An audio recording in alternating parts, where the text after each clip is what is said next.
This is the second video from the Garden of Forking Paths project, based at the University of Leeds and funded by the Arts and Humanities Research Council. If you haven't already, I suggest you watch the first tutorial video, Clarinet, Resonance and Registers, which covers the three registers of the clarinet and how a player can traverse those using techniques of overblowing and underblowing, connecting monophonic and multiphonic sounds. The first video looked at techniques for exploring a single fingering using embouchure and breath pressure alone. This second video looks at techniques of loading and venting, which are how changes of fingering can alter properties of sound.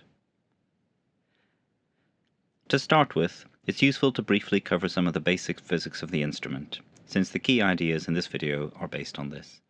You may already know most of this, so I'm keeping it short, but links to more detailed explanations will be included along the way. The key concept we need to set us up is that the clarinet is a tube, where sound is made by vibrating the column of air filling that tube.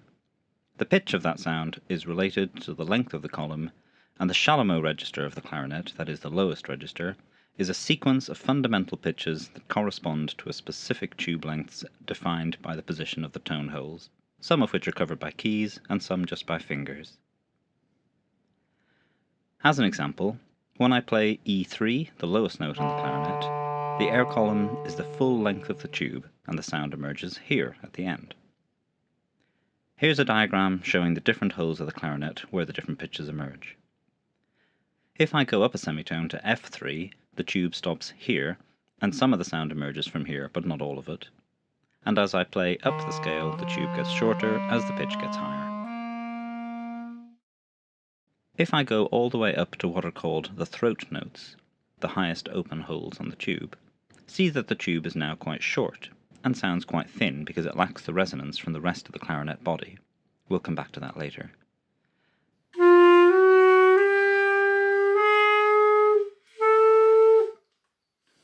This B4 is the highest note in the chalumeau range, and actually this B key is really only for easy trilling. To get higher notes, we have to go up into the clarinet register, the second register. This requires all fingers back on the instrument to use the full length of the tube, but this time with the addition of the register key, which helps to jump up to the next register.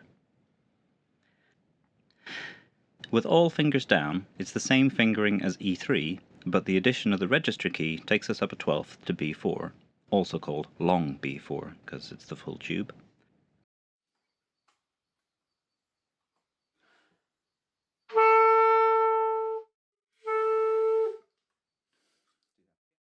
The physics of the clarinet means that we skip the second partial, an octave higher than the fundamental, and go straight to the third partial, a 12th higher.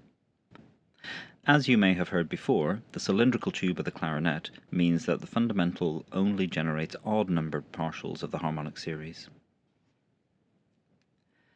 Now here's the same scale run in the clarinet register as I played previously in the chalumeau register, and you can see the same tube length is now vibrating as the third partial thanks to the register key.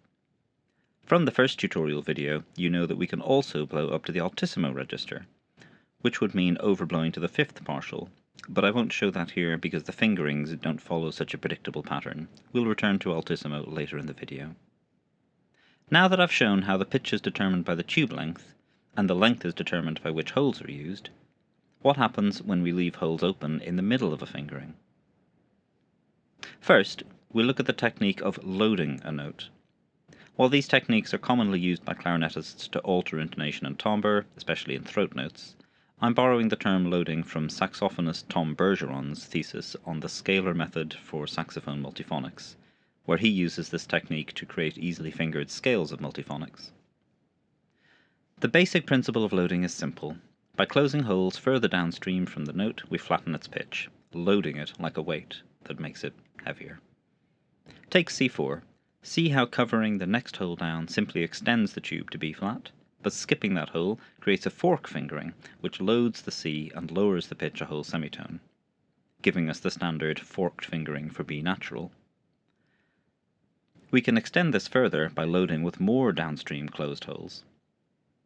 Notice that the flattening is both microtonal and uneven. Loading holes further from the original open hole has less effect. The physics here tells us that the vibrating column of air that makes the pitch always extends a little past the hole. This is known as end correction, and is well explained at this acoustics site by the University of New South Wales. In loading, the additional closed section of tube extends this end correction, giving it more space to vibrate in and essentially making the tube longer, which lowers the pitch. This also explains why the wider space between loading keys and the pitch hole has less flattening effect, because it's further from that end corrected air column. Because of the complex nature of the clarinet mechanism, loading is unevenly distributed along the instrument, with some holes or keys having more effect than others. For example, this is E4, with successive loading.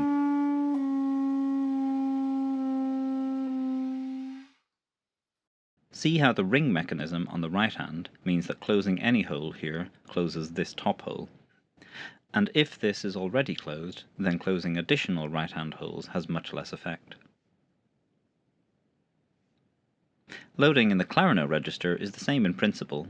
In fact, the flattening is significantly greater, but it's less predictable since the tube resonances interact a lot more, and the register key effect is not evenly distributed along the tube. I won't go into detail here, but as an example, this is A5 with loading.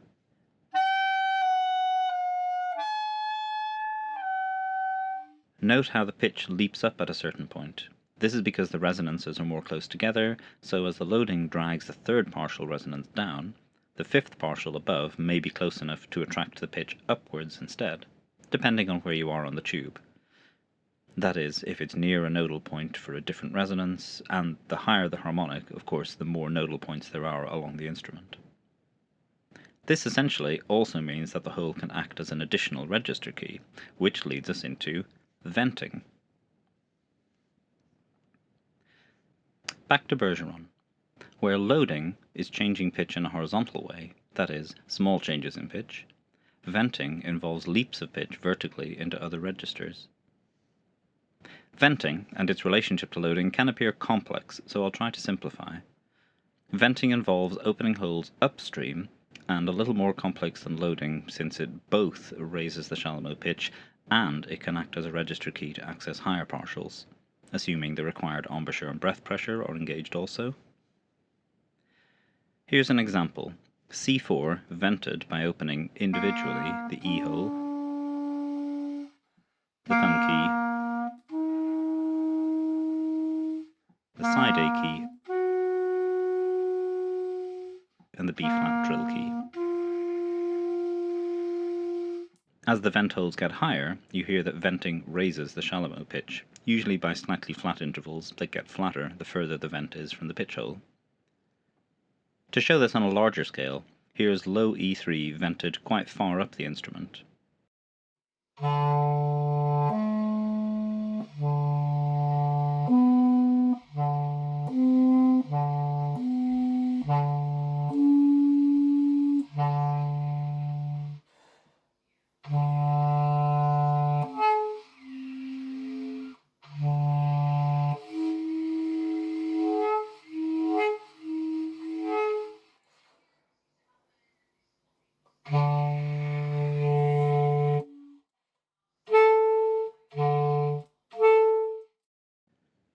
As in the previous tutorial video, we need to look at how this works differently in different registers. In terms of shallow notes specifically, you can just think of venting as loading in reverse. In fact, the simplest thing is for the shallow register to think only in terms of loading, and take the highest open hole as your main shallow pitch, with any closed holes downstream as loads on that. This is also more accurate in physics terms, since that first open hole is creating the reflection point to create the standing wave at that pitch. Shallow notes are always formed by the tube length between the reed and the first open hole. So, for shallow pitches, we only deal with loading, which has a flattening effect. This will be more clear once we look at the registral aspects of venting and how this all works in multiphonics, where you usually have simultaneously a shallow pitch and a higher register pitch. Normally, we think of register in two ways, either as the action of the embouchure, where the player can overblow up the odd partials of the harmonic series without altering the keys, or more commonly, the player uses the register key to access the second register, the clarinet, or sometimes also the altissimo, though as noted before, altissimo fingerings have many variations since the harmonics are all quite close together up there. The register key is a much smaller hole than standard tone holes, since its job is not to shorten the tube and make a pitch, but rather it needs to be just big enough to cancel the shallow standing wave while allowing higher partials to pass unaltered. Essentially, low frequency energy can leak out of even small holes, while higher frequency energy is unaffected and passes by. For more details about this, see the excellent guide at the University of New South Wales acoustic site. We saw earlier in the video how opening the register key shifts the pitch up by a twelfth, which is because the fundamental is cancelled out, allowing all the energy to jump into the next strongest resonance, the third partial, a twelfth higher. This jumping up in register is achieved by opening a vent near to the nodal point of a higher partial. The register key is a vent positioned a third of the way along the clarinet, more or less in the right position to be at a strong vibration of the fundamental, the shallow pitch, causing that energy to leak out, but also at the node of a third partial, which is the weakest vibration point, so no energy is lost on that. As well as the register key proper, other holes can act as vents. A common example of this is the fingering for altissimo C#6. Here you can see how the A3 fingering is overblown to the third partial E5 using the register key, then overblown further to the fifth partial C#6 using the left-hand index finger as a vent.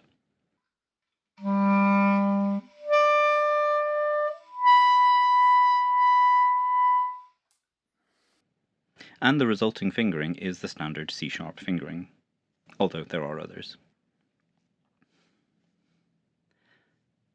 The left-hand joint of the instrument seems well positioned as a vent since all of the left-hand fingers allow overblowing to the fifth partial, but many of these are quite flat. Recall also that the register key is a much smaller diameter hole than the standard tone holes, so venting can often work well by half-holing, that is, opening just enough of the hole to cancel out the low-frequency wave. Here, the low F3 fingering is overblown by half-holing the different left-hand fingers.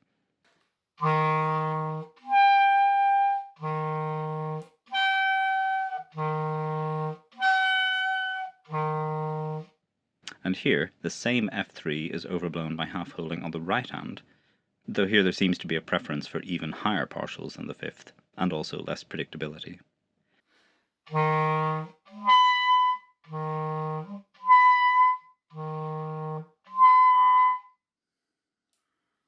While half-holing is good for isolating altissimo pitches, opening the hole fully has a significant effect on intonation, and sometimes also allows the pitch to jump up to higher resonances. By opening the holes fully, the effect is less simple to explain because the interaction is more complex. These venting examples all show that high-frequency pitches, altissimo and higher, are generated by the lowest open hole on the instrument, and can be affected in complex ways by open holes further upstream. As noted earlier, high frequencies are not cancelled by open holes. When we load a shallow pitch by closing holes downstream, we're creating a second tube that high frequency energy uses. One tube for shallow pitch and one for higher pitches. In this example here, I have what can be explained as a standard F3 fingering with an additional C# key opening a hole further upstream. The open hole in the middle creates two tubes. Recall that shallow pitches are defined by the tube length from reed to first open hole, which in this case is C#4. So a shallow pitch in this fingering will be a C#4 flattened by loading. The holes closed further downstream by the right hand flatten the C#4 to a slightly sharp B4. Now that I've closed these lower holes, I've also created a second tube that we can imagine as an F3 with a vent at the C# hole. As we saw earlier, since the C# hole is a left-hand hole, and the F3 is quite far off, so there's plenty of closed tube between them, C#4 will act as a register key for the fifth partial of F3, resulting in a slightly flat fifth partial. Note that this also requires changes to embouchure and breath pressure, but significantly less than if overblowing without this additional register key.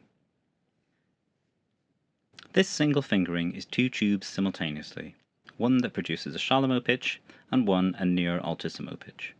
As seen in the first tutorial video, different embouchure and breath pressure can be used here to isolate either the shallow or the altissimo pitch, or a balance can be found that allows both to sound together as a multiphonic.